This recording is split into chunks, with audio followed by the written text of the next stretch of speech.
OVNIs e alienígenas em águas da Rússia. 7 de abril de 2020. Em muitos aspectos, a Rússia ainda é uma terra misteriosa que muitos no Ocidente consideram bastante sombria e incompreendida. Enterrados nos arquivos do estranho e paranormal, existem inúmeros casos da Rússia e da antiga União Soviética que, por qualquer motivo, conseguiram escapar das brechas e permanecer enigmas esquecidos que poucas pessoas já ouviram falar, e alguns deles giram em torno de OVNIs e seres alienígenas nas águas geladas desta terra misteriosa. Aqui vamos dar uma olhada em alguns relatos extraordinariamente estranhos de OVNIs e entidades estranhas que orbitam corpos de água neste reino secreto.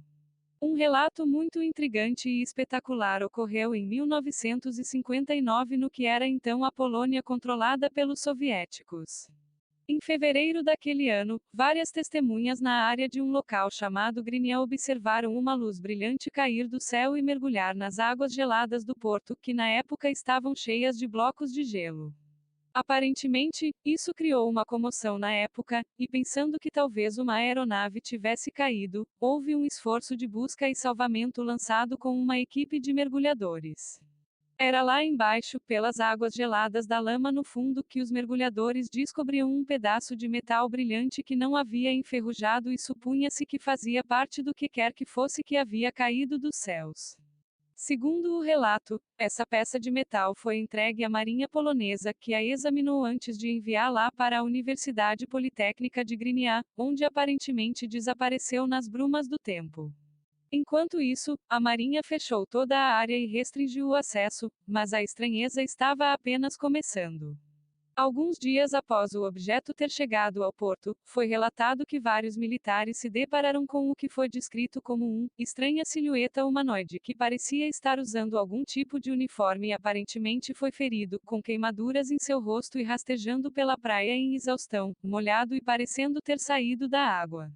Os soldados tentaram se comunicar com o estranho humanoide, que parecia ser do sexo masculino, mas não estavam familiarizados com o idioma que ele falava. Como ele estava obviamente gravemente ferido, foi providenciado levar esse ser ao hospital, onde a situação ficaria ainda mais estranha. Uma vez no hospital, ficou imediatamente claro que esse humanoide era mais estranho do que se pensava. Seu uniforme era feito de algum tipo de material metálico estranho que ninguém reconhecia. O uniforme não tinha botões, zíperes ou qualquer outra maneira de vesti-lo ou tirá-lo, e o material de que foi construído aparentemente não pôde ser cortado ou rasgado. Na aparência geral, ele parecia ser quase idêntico a um ser humano, embora houvesse anomalias como dedos extras nos dedos das mãos e pés, e outras pequenas diferenças que o marcavam como não humano.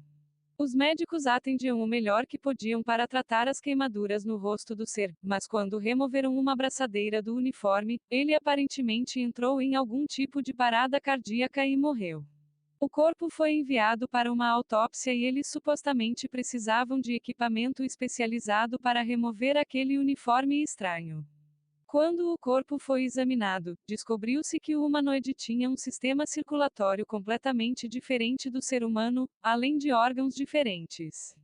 Inacreditavelmente, houve outra dessas criaturas encontradas na mesma praia, e essa aparentemente entrou em estado de coma e foi colocada em algum tipo de estase congelada. O corpo foi arrastado e escondido em algum lugar. O que aconteceu com esses dois corpos e aquele pedaço do que é presumido ter sido da nave que caiu? Ninguém parece saber. O caso foi abordado por ufólogos ao longo dos anos e foi extensivamente escrito pelo pesquisador de OVNIs Arthur Chatterwood e outros, mas parece haver muito pouco para verificar a história. Nenhuma testemunha foi entrevistada e ela parece ser quase lenda urbana, e não qualquer outra coisa. No entanto, alguém se pergunta o que aconteceu aqui, se é que algo aconteceu. Um relato ainda anterior de um tipo semelhante de aparente acidente de OVNI em um corpo de água chega até nós em novembro de 1928, no remoto lago Vedilozero perto de Shuk-na-Volok, na província russa de Yaroslavl. Uma noite, um objeto incandescente, lançando chamas caiu no lago e, embora isso possa parecer certamente um meteoro, houve uma série de avistamentos muito estranhos que sugeriram o contrário. Logo após a queda desse objeto, as pessoas começaram a relatar o que chamavam de duendes da água, no lago ou vagando pela costa, descritos como seres anões com cabeças arredondadas, sem pelos e longos e finos braços e pernas. Em alguns relatórios, eles foram descritos como estando vestindo macacões metálicos brilhantes de uma espécie. É possível que isso tenha sido a identificação incorreta dos focos que ocasionalmente aparecem no lago, mas com muito pouca informação sobre este caso, é difícil dizer. São casos bizarros, com certeza, mas talvez não tanto quanto o que aconteceu com um submarinista e mergulhador russo chamado Nikolai M. quando ele estava mergulhando um dia em 1997 na Baía da Finlândia, na região de São Petersburgo, na Rússia. Nikolai supostamente estava mergulhando em águas rasas quando viu um objeto alongado no fundo que lembrava um pepino. A princípio, ele considerou como sendo parte de algum tipo de destroço e tentou trazê-lo para a superfície amarrando uma corda velha em torno dele, mas acabou sendo incapaz de mover o objeto estranho. Sem se intimidar, ele decidiu transportá-lo com seu carro que estava na praia e não muito longe. Ele recuperou uma broca pneumática para fazer furos na coisa, mas quando começou a furar o objeto, o mesmo começou a liberar serpentinas de um líquido escuro e espesso como o óleo que se infiltrou na água. Apesar desse desenvolvimento surpreendente, ele manteve a pressão na broca para ir mais fundo, após o que parou ao atingir algo dentro. Nesse ponto, o objeto teria se aberto para regurgitar uma bolha contendo uma criatura humanoide com pele branca de porcelana e um ferimento sangrento onde a broca aparentemente o atingirá. A criatura não pareceu satisfeita e fixou o mergulhador com um olhar malévolo, após o que atacou-o com mãos com garras para agarrar seu braço e cortar sua carne. Nikolai supostamente usou a broca para perfurar a criatura, após o que ela soltou e ele perdeu a consciência. A próxima coisa que ele lembra foi que ele estava sendo arrastado da água por equipes de resgate. Verificou-se que ele havia sofrido cortes profundos no braço e perdido um pedaço da mão, mas não havia sinal do objeto estranho ou de seu ocupante bizarro e sobrenatural. O que esse homem viu? Era algum tipo de casulo? Se sim, para quê? Ninguém sabe. Lago Baikal. É claro que quando se fala de atividade alienígena e OVNI estranha nas águas russas, é natural que o Lago Baikal entre em algum momento. O Lago Baikal fica na região russa da Sibéria, entre o Oblast de Irkutsk, a noroeste, e a República de Buriat, a sudeste.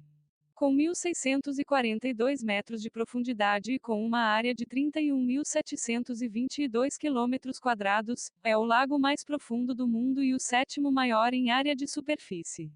O lago é tão grande e profundo que se estima que detenha 20% da água doce não congelada do mundo. A área também é conhecida por suas estranhezas relacionadas aos OVNIs. Há muito tempo há inúmeros relatos de luzes estranhas e supostas naves alienígenas sobre o lago, mas talvez as histórias mais interessantes venham de documentos desclassificados da era soviética, compilados em incidentes inexplicáveis da Marinha Russa sob o comando do vice-comandante da Marinha, almirante Nikolai Smirnov.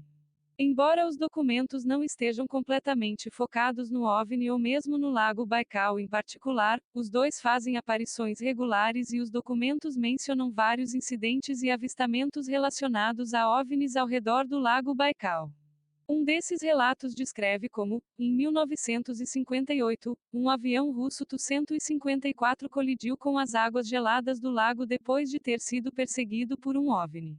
Outros relatórios vêm de vários pescadores que viram luzes estranhas pairando sobre o lago, cruzando debaixo d'água ou até espetacularmente irrompendo debaixo das ondas para disparar para o céu acima.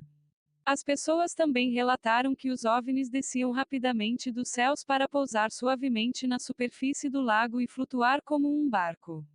Um dos relatos mais bizarros relacionados a alienígenas e OVNIs no Lago Baikal supostamente aconteceu em 1982, quando mergulhadores da Marinha no lago relataram ter encontrado criaturas humanoides que estavam vestidas com macacões prateados a cerca de 50 metros debaixo d'água.